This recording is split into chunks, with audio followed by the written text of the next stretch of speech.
Salut Karine. Bon, merci pour ton message. Je suis vraiment honoré du feedback que tu me fais. Et là, je te fais une vidéo pour répondre aux questions que tu me poses, qui pour moi sont vastes, générales et assez difficiles à répondre. Parce que si je devais t'expliquer tout ce que j'utilise de mon passif d'athlète de haut niveau pour performer, en fait, j'utilise à peu près tout, donc ça se transpose de plein de façons différentes. Donc je vais essayer de te faire une réponse un peu synthétique de certaines clés ou certains concepts qui, j'espère, t'aideront.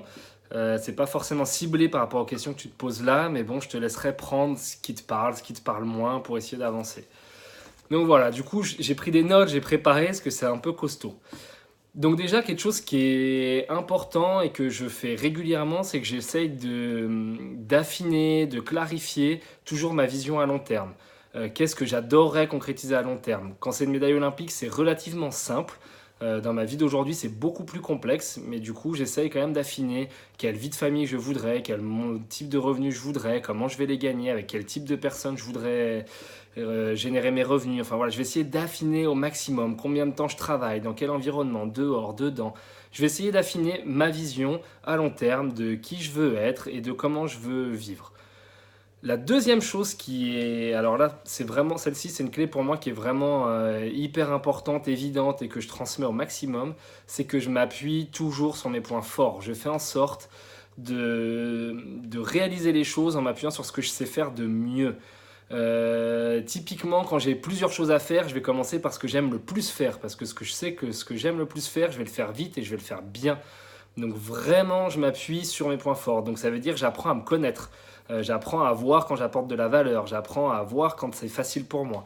Voilà, j'apprends à voir quand je fais une différence par rapport aux autres et que ça m'a paru facile. Toutes ces choses-là, je vais être sensible pour cultiver mes points forts, les reconnaître, les préciser et toujours commencer en m'appuyant sur mes points forts. Après, un truc aussi qui est un vrai truc un vrai truc du haut niveau, c'est que j'ai conscience que l'entraînement, c'est la clé. J'ai conscience que tout s'apprend et que tout prend du temps à s'apprendre. Dit autrement, quand je m'entraîne, j'espère pas avoir des résultats demain ou après-demain. J'ai conscience que je m'entraîne sur quelque chose pour avoir des résultats à long terme.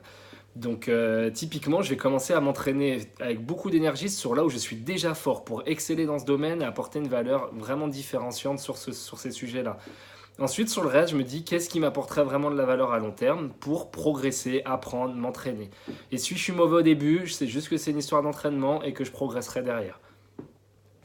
Un autre truc qui est clé, mon entourage. Mais bon, ça on le dit souvent dans tous les trucs de développement perso. Mais voilà, je vais quand même souvent dans un projet, enfin à chaque fois dans mon projet professionnel, qu'il soit professionnel ou personnel, mais en tout cas professionnel, en quoi cette personne-là m'apporte, en quoi elle me permet de me dépasser, en quoi si je me plante, elle sera affectée, donc du coup elle est engagée avec moi, en quoi elle serait satisfaite de voir me réussir, en quoi ça va la nourrir de me voir réussir, et donc du coup, est-ce que c'est vraiment quelqu'un qui va se bouger le cul pour me faire avancer. Voilà, parce que le risque, c'est d'être soit entouré de gens qui nous font jouer un petit niveau, soit entouré de gens qu'on a un peu juste rien à foutre. Voilà, c'est-à-dire des gens qui n'ont pas d'intérêt, ils vont pas forcément t'aider. Donc voilà, ça c'est mon entourage, j'en prends extrêmement soin et je vais faire en sorte qu'il soit complet, faire en sorte qu'il me challenge régulièrement, faire en sorte que... En fait, j'ai rarement cherché un entourage qui me soutient, parce que je me soutiens déjà beaucoup moi-même, donc je vais plutôt chercher un environnement qui me challenge et qui m'oblige à avancer. Après, bah, me dépasser chaque jour, parce qu'en effet, une des clés qui t'amène une différence extraordinaire à long terme, c'est de se dépasser chaque jour. Pour moi, plus que de me fixer un objectif à atteindre, rien que de me dire, d'ailleurs c'est mon rêve à long terme, c'est est-ce que j'aime me dépasser chaque jour? Est-ce que vraiment chaque jour je vais aller faire quelque chose qui m'oblige à faire quelque chose de différent et à me dépasser?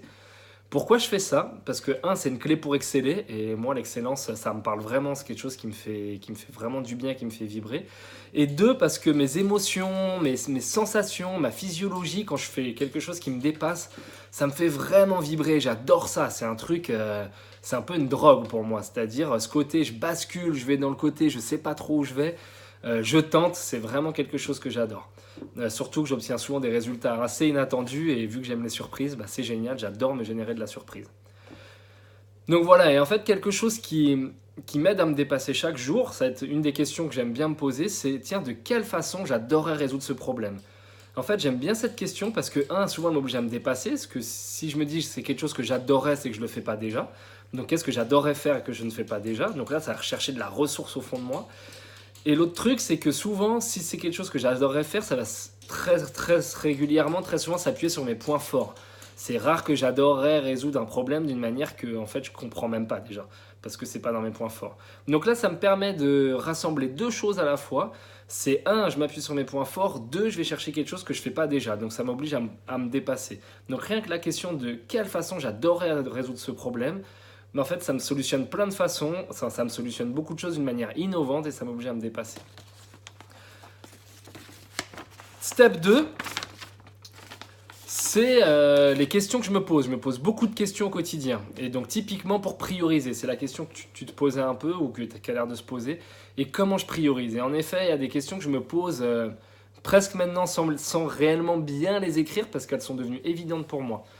Mais une des premières questions, c'est qu'est-ce qui se passe si je ne fais pas cette action-là? Qu'est-ce qui se passe si je ne vais pas au bout de cet objectif? Quel serait l'impact sur la concrétisation de mes rêves? Quel serait l'impact quel serait l'impact et sur qui? Ça veut dire qui serait impacté si je ne vais pas au bout et de quelle façon? Et ça, déjà, très rapidement, ça me permet de discerner s'il faut absolument le faire ou si finalement je peux peut-être décaler un peu. De la même manière, c'est si je ne le fais pas, qui pourrait le faire pour moi? Ça, c'est aussi une bonne manière de déléguer qui je connais, qui éventuellement pourrait le faire pour moi. Et voilà. Et idéalement, qui pourrait le faire pour moi et en plus adorerait le faire. Alors là, c'est bijou. Après, il y a aussi qu'est-ce qui se passe si ça marche? Et quand je dis ça, c'est j'aime bien dire si je prends le risque de faire quelque chose peut-être justement d'innovant, quel serait l'impact potentiellement extrêmement positif si ça marche? Par exemple, en compétition et donc à l'entraînement, je testais beaucoup de nouvelles techniques parce qu'en fait, je disais si ça passe, laisse tomber, je prends 3 secondes sur tout le monde et après le reste, je peux dérouler, c'est ok. Et donc du coup, je m'entraînais beaucoup à faire ça parce qu'en effet, c'était complexe à dépasser. Par contre, le jour où je le dépassais, il y avait un impact qui était tellement de dingue et un impact au moment où je le passe et aussi un impact à long terme parce que je créais un vrai savoir-faire différent qui du coup me donnait un avantage sur le long terme. Donc là, du coup, ça c'est vraiment quelque chose aussi. Qu'est-ce qui se passe si vraiment j'y arrive? Quel serait l'impact? Et potentiellement, du coup, quand je vais classer, je vais prendre peut-être mettre en priorité celui qui, si ça marche ou si je le réalise, apporte une putain de valeur ajoutée. Et quand je dis valeur ajoutée, souvent je vais aller chercher la valeur ajoutée à long terme. C'est-à-dire quel serait mon niveau de satisfaction ou quel serait l'impact sur la réalisation de mes rêves à long terme. C'est en fait le court terme, c'est un peu le piège, c'est un peu la rat race justement, c'est je cours après des trucs à court terme et pendant ce temps je ne m'occupe pas de ce qui se passe à long terme. Or plus je me concentre sur ce qui se passe à long terme, plus je me nourris intérieurement et plus finalement mes actions à court terme en fait, elles me plaisent parce qu'elles nourrissent, mes problèmes à court terme viennent nourrir mes problématiques à long terme. Et ça, si ce n'est pas déjà le cas aujourd'hui pour toi, c'est peut-être déjà un virage à prendre parce que ça fait une vraie différence à long terme. Après, une question que je me pose, c'est comment je vibre à l'idée de le faire. C'est-à-dire que des fois, il y a des choses, j'ai pas envie de le faire maintenant, donc je le fais pas parce que je sais que je vibre pas, donc je sais que je vais pas le faire vite, je sais que ça va me faire chier, donc je vais pas être efficace dans le sujet.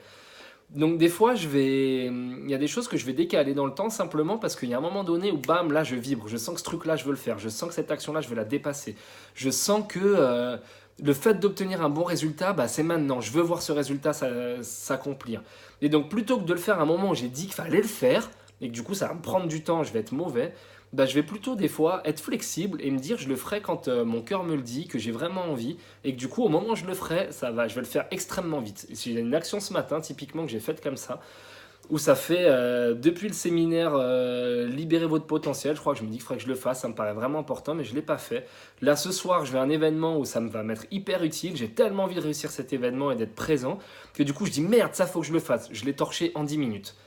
Voilà, ça c'est un exemple concret de là je vibrais tellement le fait de je veux le réussir que du coup j'étais extrêmement vite. Et j'ai gagné du temps sur le long terme parce que j'ai pas perdu 1 heure à le faire plus tôt parce qu'il fallait le faire à ce moment-là. L'autre truc dans comment je vibre, c'est est-ce que ça aligne avec mes valeurs hautes, avec mes points forts. Si ça aligne avec mes valeurs hautes, globalement je vibre le truc, j'ai envie de réaliser parce que je sais que ça va nourrir quelque chose qui est important pour moi.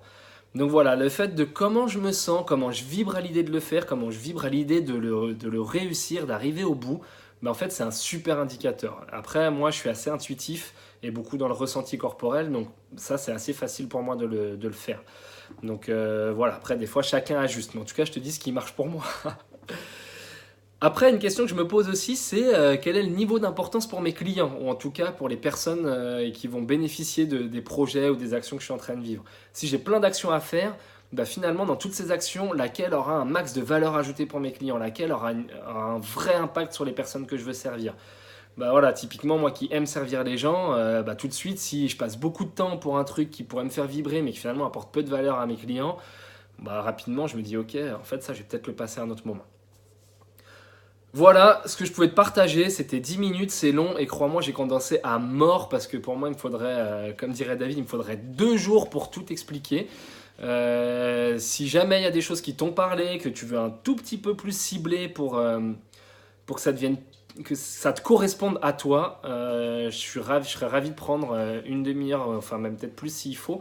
Mais en tout cas, ce que j'ai réalisé en travaillant avec d'autres personnes, notamment fait un coaching en montagne hier avec une personne en coaching individuel. Et en fait, je constate que pour le passage à l'action, pour vraiment le designer sur mesure, ben en fait, ça prend quand même un peu de temps. Et par contre, ça fait une vraie différence derrière parce que quand c'est le mode qui te correspond, ben en fait, c'est à la fois simple, tu as une détermination de malade et tu maximises clairement tes chances de réussite.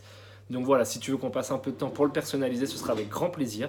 Et voilà, j'essaierai de faire droit au but pour répondre à tes contraintes de temps qui est très restreint à ce moment apparemment pour toi. Voilà, allez, bonne chance. J'espère que tu auras pu aller jusqu'au bout de ces 11 minutes 30, 12 minutes. Et voilà, à très bientôt. Bisous, bisous, je t'embrasse. Ciao.